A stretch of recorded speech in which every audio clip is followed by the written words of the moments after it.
বিসমিল্লাহির রহমানির রহিম। আসসালামু আলাইকুম। সুমাইয়া আহমেদ চ্যানেলে আপনাদের সবাইকে স্বাগতম।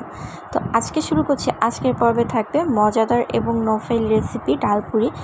অনেক আপুরা আছেন যে ডালপুরি বানাতে বসে ডাল বের হয়ে যায় বা ডালপুরি ফোলে না। তো এটা আমি 100% গ্যারান্টি দিয়ে বলতে পারি, এভাবে করে যদি ডালপুরি বানান একটা ডালপুরি নষ্ট হবে না বা একটা ডালপুরি ডাল বের হয়ে যাবে না। এবং এখানে আমি 5টা ডালপুরি বানিয়েছি। প্রত্যেকটা ডালপুরি দেখেন কি সুন্দর ফুলেছে এবং কত বড় বড় এক একটা ডালপুরি হয়েছে। তো হাতের কাছে থাকা এবং ঘরে থাকা অল্প কিছু উপকরণে চলন তৈরি করে নিই ডালপুরি। তো ডালপুরি রেডি করার জন্য এখানে আমি মেজারমেন্ট কাপের 2 কাপ পরিমাণ আটা নিয়ে নিয়েছি। আপনারা ময়দা নেবেন। ময়দা দিয়ে করলে অনেক টেস্ট হয়। সবার ঘরে তো ময়দা থাকে না, আমার ঘরে সবসময় থাকে, এখন নাই। তো আমি আটাই নিয়ে নিয়েছি। আর এখানে নিয়ে নিচ্ছি 4 টেবিল চামচ পরিমাণ রান্না সয়াবিন তেল। প্রতি কাপের জন্য 2 টেবিল চামচ পরিমাণ করে তেল নিতে হবে। এখন এখানে নিয়ে নিয়েছি আমি হাফ চা চামচের একটু বেশি লবণটা কিন্তু আন্দাজ মতোই দিতে হবে। আমি আন্দাজ মতোই দিয়ে দিয়েছি, যে পরিমাণ ওই পরিমাণ হিসেবে আমি লবণ দিয়ে দিয়েছি। এখন সমস্ত উপকরণ একসাথে খুব সুন্দর করে মিক্স করে নিব। যেহেতু তেল দিয়ে দিয়েছি, একটু মিক্স করার ব্যাপার আছে, একটু সময় নিয়ে এভাবে আস্তে আস্তে করে কিন্তু চেপে চেপে মিক্স করতে হবে। এই মিক্স করাটার উপর কিন্তু পুরি কেমন খাস্তা বা ফুলবে এটা ডিপেন্ড করে। তো এই যে দেখেন মিক্স করে নিয়েছি খুব সুন্দর করে। মিক্স করে নেওয়ার পর কিন্তু ব্রেড ক্রাম্বসের মতো হয়েছে। আর এইভাবে চাপ দিলে যদি দেখেন সুন্দর দলা হয়ে যাচ্ছে এবং চাপ দিলে দলাটা ভেঙে আবার ছুরি ছুরি হয়ে যাচ্ছে, তাহলে বুঝবেন যে আপনার মিক্স করাটা সুন্দর হয়েছে এবং আপনার পুরিটা খুব সুন্দর হবে।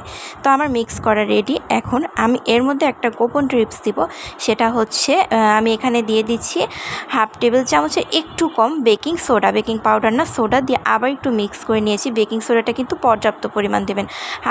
হাফ চা চামচের অনেক কম দিয়ে দিয়েছি, জাস্ট পুরিটা যাতে খুব সুন্দর ক্রিস্পি এবং ফোলে।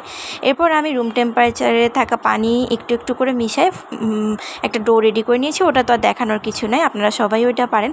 ডোটা রেডি করে নিয়ে খুব সুন্দর করে নরম করেই কিন্তু রেডি করেছি, দেখে বুঝতে পারছেন।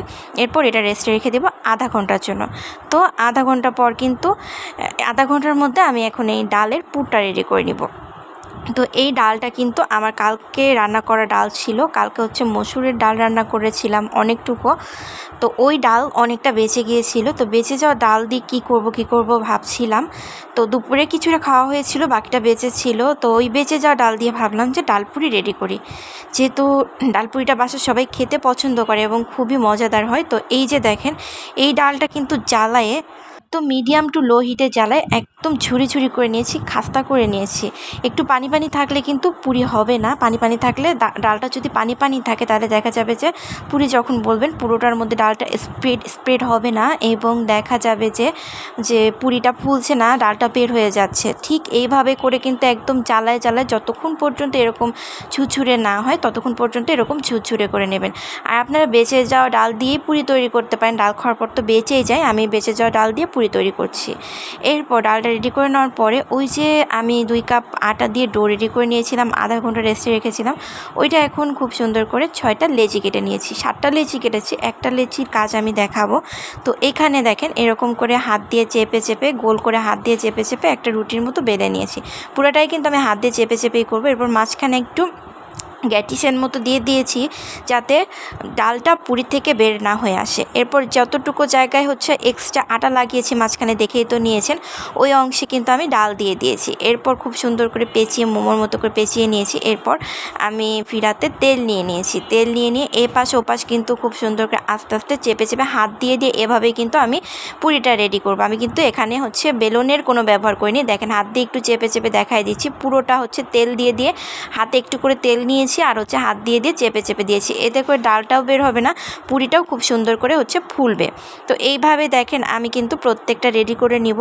একটা আগে রেডি করে নিয়েছি, একটা রেডি করে আপনাদের সাথে শেয়ার করছি। একটু একটু করে আমি কত ধৈর্য নিয়ে আস্তে আস্তে একদম সময় নিয়ে সাধারণভাবে পুরিটা করছি। দেখেন পুরোটা পুরি হাত দিয়ে করে নিয়েছি থেকে সমান তালে এগুলো হয়েছে। এখন একটা প্যানে তেল নিয়ে নিয়েছি, রান্না সয়াবিন তেল। ওইটা মিডিয়াম টু হাই হিটে আগে খুব সুন্দর করে তেলটা গরম করে নিয়েছি। তেলটা কিন্তু গরম না করে নিলে পুরি কিন্তু ফুলবে না। দেখেন দেওয়ার সাথে সাথে পুরিটা কী সুন্দর ফুলে গেল। এখন চাপ দিয়ে দিয়ে এপিট ওপিট করে কিন্তু খুব সুন্দর করে ভেজে নিব। তো সেই রকমভাবে আমি কিন্তু ভাজাটা দেখাইনি, যতটুকু দেখানোর দরকার দেখিয়েছি। তো দেখেন একটা কিন্তু মোটামুটি ভাজা কমপ্লিট। দেখেন কি পরিমাণ ফুলেছে। এটা নোফেল রেসিপি। এভাবে ডালপুরি বানালে কিন্তু 100% গ্যারান্টি দিয়ে বলতে পারি যে ডালপুরিটা ফুলে যাবে। এভাবে একবার হলেও চেষ্টা করবেন, ভেতরে খাস্তা হবে, উপরে ক্রিস্পি হবে এবং ডালে ভরপুর থাকবে। দেখেন এখানে 5টা পুরি হয়েছে আমার।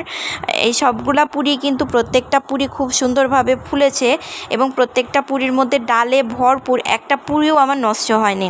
তো এই ভাজাও কিন্তু খুব সুন্দর হয়েছে। আর ভাজার ক্ষেত্রে খেয়াল রাখবেন, একটা টিপস থাকবে, সেটা তেলটা একটু গরম করে নেবেন, খুব সুন্দরভাবে মোটামুটি গরম করে নেবেন, যাতে তেলটা খুব সুন্দর গরম হয়।